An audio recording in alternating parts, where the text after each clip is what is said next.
Something else dripped down out of his hands, hitting me on the cheek. As he leaned closer, I saw he had a knife.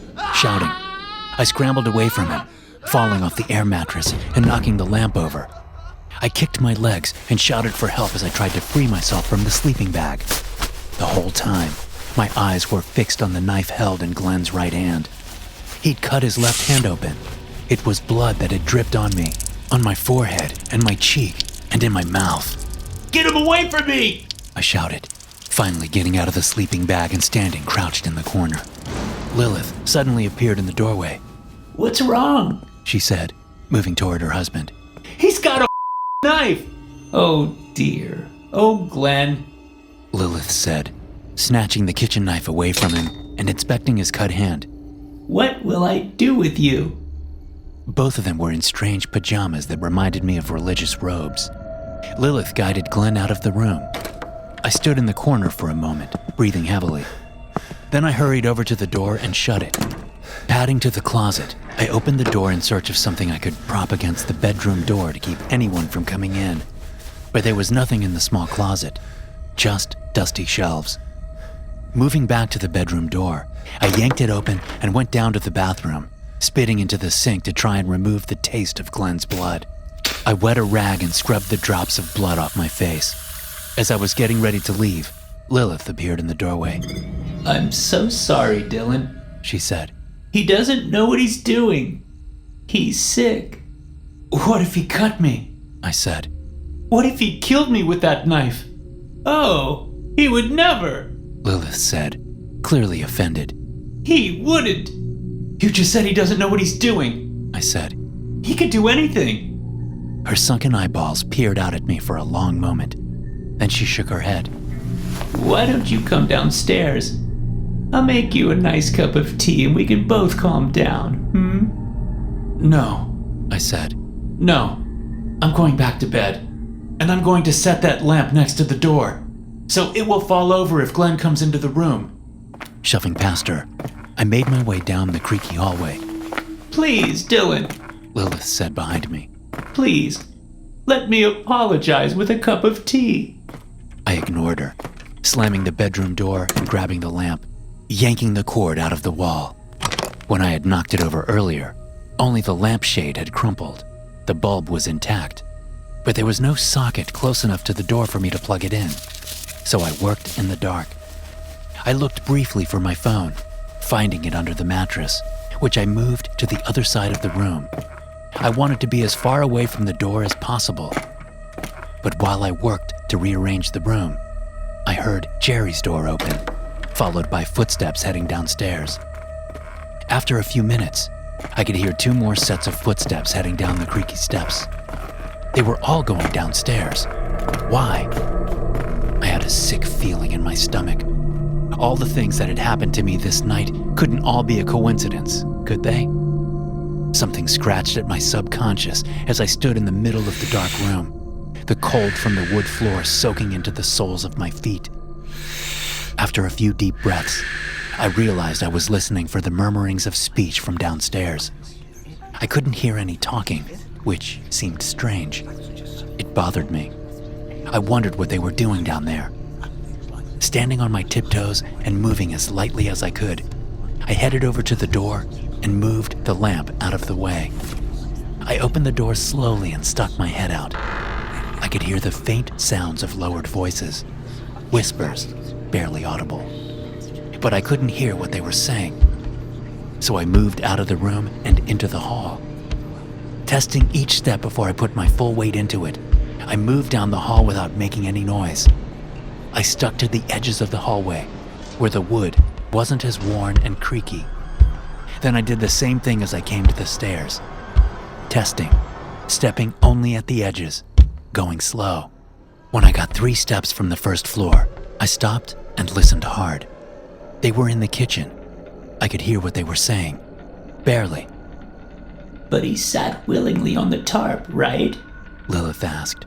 You didn't force him? If he didn't do it of his free will, it won't work.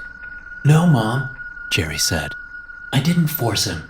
I know how this is done. Boy, you were only 13 years old the last time we did this, Glenn said in a harsh whisper. You don't know shit. There was a moment of silence. My heart thundered in my chest. I wasn't sure what I was hearing, but I knew it wasn't good. Okay, Lilith said. okay, it's fine. I'll bring the tea up to him. I'll convince him to drink it. What if he doesn't drink it? Jerry asked. What then? He will, Lilith said. He will. I can sweet talk him. He's a mama's boy. Isn't that what you said? So only a mama's touch will work. When the time comes, Jerry said. Can I be the one to do it? Glenn laughed cruelly. You want to do it? Last time, you cried for a week. Or don't you remember that? I was 13, Dad. Jerry said. I'm an adult now. I should be able to finish the ritual. Are you sure, honey? Lilith asked. It's an awful lot of blood, and it's harder than it looks. You really have to use some muscle to pierce the skin. The blood drained from my face. They were talking about killing me. I'm sure, Jerry said. That idiot shoved me. I want to be the one to finish it. It's okay with me if your dad says it's okay. Fine, Glenn said. So how long will it take after he drinks the tea? Jerry asked, sounding excited. About an hour before the sedative takes full effect, Lilith said. I looked across at the entryway, where the jackets and coats were all hung up, and I realized with terror that I'd left my shoes and coat upstairs. I'd never brought them back down after going out and trying Jerry's car earlier. There was no way I was going back upstairs. I needed to get out of this house now. I had my phone in my pants pocket, but I was still barefoot and only had an undershirt on. Quickly scanning the coats on the rack, I determined that Jerry's clothing was too small, but Glenn's might just work. It was my only chance. Otherwise, I would freeze to death. I stepped down one more stair, but in my haste, I hadn't tested the step first. I froze as the whispering from the kitchen stopped. Oh no! I held my breath and listened. Someone was coming. I lunged off the step, racing toward the coat rack and the shoes underneath. Stop him! I grabbed a large black coat and stuffed it under my left arm. I grabbed a pair of boots that looked to be around my size, and then I was out the door and running through the heavy snowfall. The pain started in my feet almost immediately. The biting wind seemed to blow right through me. I heard huffing from behind me, and I knew I couldn't stop to put on the boots and coat. So I kept running, going back around the house toward the barn. All I could think about was finding a weapon, and the barn seemed like the best option. So I ran to the small side door and lifted the latch, ducking quickly inside. There was a rack of tools just inside. I could barely make them out in the darkness. I dropped the coat and boots and grabbed a shovel. Just as I spun around with it, the door opened. Jerry pulled his head back just in time to avoid being hit in the face by the shovel. He jumped back and slammed the door, and I heard him run away yelling, He's in the barn! I knew Jerry would be back soon. They would get bundled up against the cold and come back. I had to do something, anything. Feeling along the wall next to the door, I found a light switch and flipped it. The barn was suddenly bright from 3 bulbs positioned on beams in the middle of the space. There wasn't much to it. It was more of a large storage shed than a place to hold animals. There was a separate area walled off on the back. Otherwise, there was a tractor in the middle of the space, along with other, smaller pieces of machinery. I pulled on the boots and tied them tight.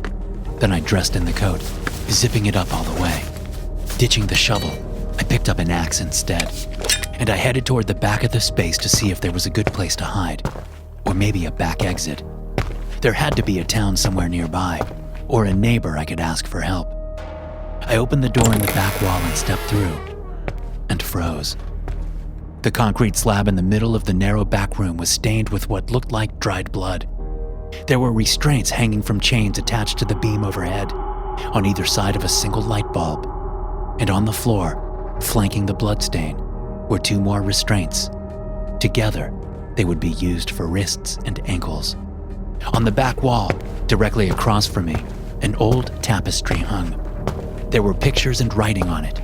I couldn't understand the writing, but the pictures were very familiar. The first one showed a boy removing his shoes on a strange mat. then proceeding barefoot through the following images. The next one showed the same boy speaking, with lines coming out from his mouth to represent words.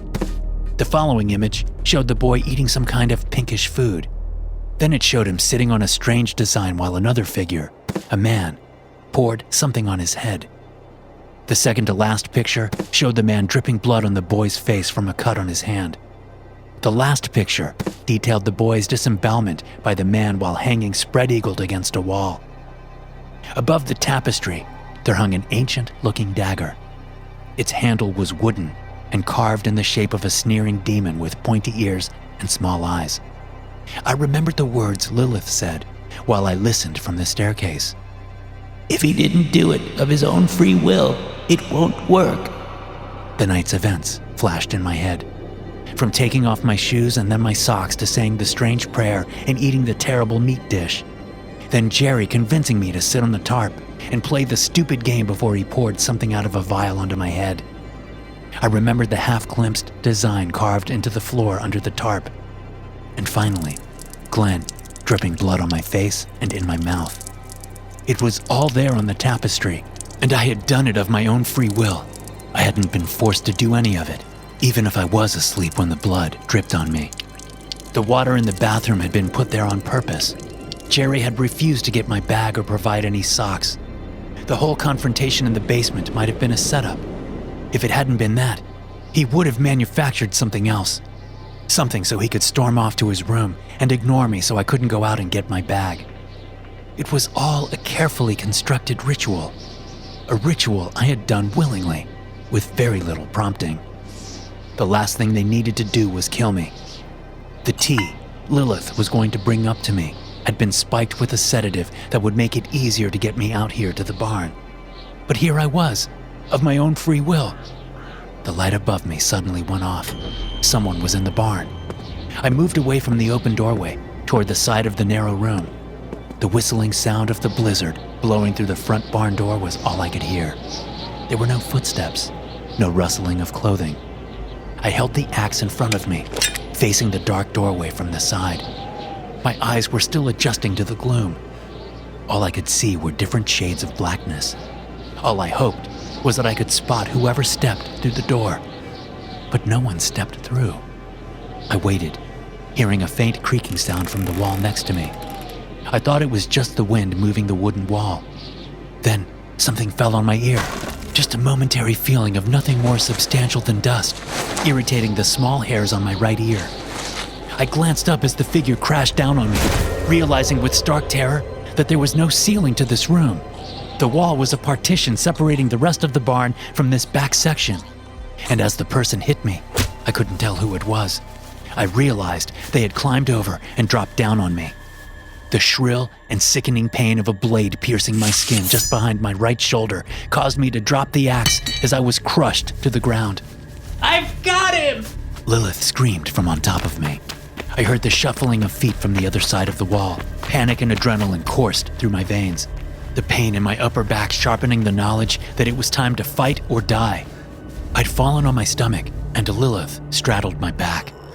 Feeling ahead for the axe handle with my right hand, I reached back with my left and gripped the knife embedded in my back. Jerry's mother wasn't concerned with the knife. It was only designed to stun me, to shock me for long enough that they could get the jump on me. She slithered her thin and ropey arms around my neck from behind, aiming to choke me out. They couldn't just kill me. They had to string me up by the restraints and disembowel me. Otherwise, all their work would be for nothing. I gripped the small kitchen knife and pulled it out with a grunt. Sensing movement ahead of me, I swung the blade out in a savage arc. Glenn cried out as the blade cut into one of his ankles. Lilith screamed and doubled her efforts, making it so I couldn't pull in another breath. I brought the knife back the other way, jamming it into the area directly behind my head. I felt it sink into flesh. A moment later, Lilith's arms loosened, and I pulled a sweet breath in. As I pulled the blade out, a gush of warm wetness poured onto the back of my neck. Glenn was cursing just ahead of me, and as I threw off his fatally wounded wife, I realized I could see him. My eyes had adjusted. He was sitting ahead and to my left, gripping his bleeding ankle. As I got to my knees, the movement caught his attention. He looked over to see his wife bleeding profusely from her neck. I lunged at him with the knife. He caught my wrist in his hands, and we struggled for control of the weapon. As I fought with the old man, I was vaguely aware of Jerry stepping into the room behind us. The scrape of the metal axe blade on the concrete floor sent my senses into overdrive. Jerry had the axe. Glenn was on his back, and I was on top of him. Our hands were gripped around the knife as he tried to turn it toward me, and I tried to do the same to him. We scrambled around, wrestling on the ice-cold concrete floor. Jerry, I knew, was waiting for an opening. Hold him steady! He shouted at his father. Glenn shifted his left hand to my neck to do just what his son said. I knew what was coming next. The axe blade would swing down and hit me in the back of the head. It probably wouldn't kill me, not right away. They'd still have enough time to truss me up and gut me. I knew what was coming next, so I did something about it. My neck was still coated in Lilith's blood, and I knew Glenn's grip was tenuous. But I didn't pull away. That would have been the wrong thing to do. Instead, I flexed my core and whipped my head down toward Glenn. It worked. His hand slipped off my bloody neck, and I was suddenly chest to chest with him, my right ear level with his right, like we were hugging. I twisted the knife blade to point in a neutral direction just before making my move, so neither of us felt the steel pierce our skin. But Jerry had already seen his chance. He'd swung the axe, only my head was no longer there. It had moved, down and away, to the left. So there was nothing to stop the axe blade as it continued in its path and slammed into Glenn's face with a crunch. I rolled off Glenn quickly, even as Jerry screamed and dropped the axe. I came up with a knife and crouched, facing off against Jerry. He looked at me with the wide, frightened eyes of a child, but they were childlike in appearance only. There was nothing underneath, only darkness, a void inside him. A void that would allow him to perform human sacrifices once every 5 years for some twisted ritual passed down through the generations. His eyes hardened. He lunged down toward the axe, but he wasn't fast enough. I crashed into him knife first as he gripped the axe handle. He went down hard, the back of his head slamming into the concrete.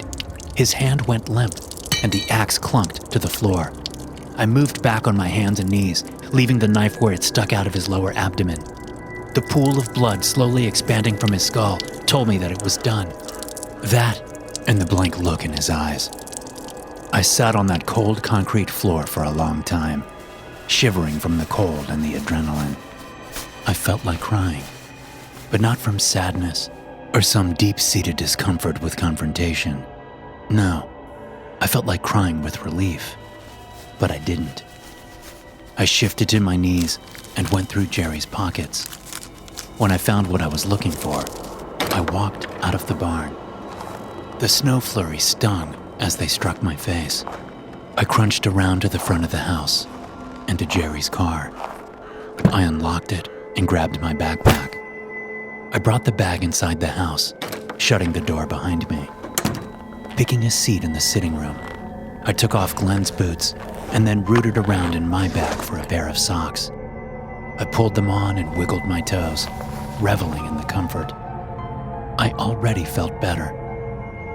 That wasn't so hard, was it? I asked the drafty farmhouse. No one answered. They were all dead. Thanks for listening. If you enjoy these stories, be sure to subscribe to the podcast and check out some more of my episodes here.